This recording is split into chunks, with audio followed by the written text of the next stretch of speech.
Alors, la période d'incubation, donc, on est d'accord que c'est la période entre le moment de la contamination et le moment des premiers symptômes. Il se trouve que pour la Covid, la maladie Covid, cette période d'incubation dure 2 à 14 jours en moyenne après avoir été touché par le virus, après le moment où le virus est rentré dans votre corps. Mais en moyenne, chez plus de 95% des gens, cette période d'incubation est en réalité très réduite et elle est maximale 4 à 5 jours après le moment de l'incubation, de la contamination. Pardon. Et donc, cette période est une période pendant laquelle on n'est pas forcément encore avec des symptômes.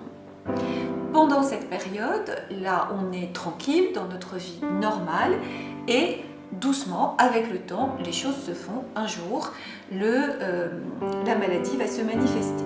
Donc, voyez ce schéma qui vous montre que l'on va retenir à peu près sans effort ce qu'on appelle J1, signe fonctionnel, la barre qui est au milieu là. Signe fonctionnel, ça veut dire les premiers symptômes en médecine. Donc ça veut dire le jour où vous commencez à avoir de la fièvre, ou à avoir le nez qui coule, ou à avoir de la toux, à avoir mal à la gorge, différents symptômes. Et puis à être fatigué aussi, parce que la Covid fatigue pas mal les gens qui ont des symptômes. Donc, je vous ai dit, le délai d'incubation, c'est 14 jours. En réalité, c'est 14 jours en moyenne, puisque le gros de la contamination, des premiers symptômes, c'est à peu près 4-5 jours. Et qu'après la période de 14 jours, il y a encore 1% des gens qui peuvent déclarer la maladie entre 14 et 24 jours. Donc, avec une quarantaine de 14 jours, on contient 99%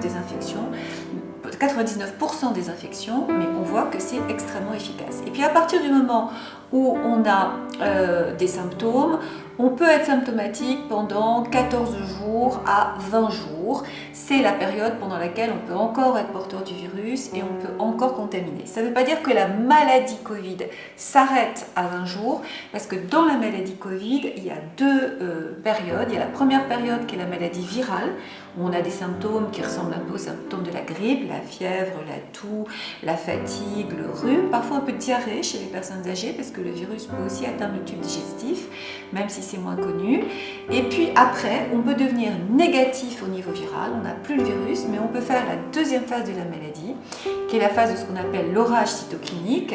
C'est un moment où finalement notre système immunitaire répond de façon extrêmement agressive à l'agression virale, et c'est finalement cette grosse réponse du système immunitaire qui va entraîner le problème pulmonaire, la mise en réanimation et parfois le décès.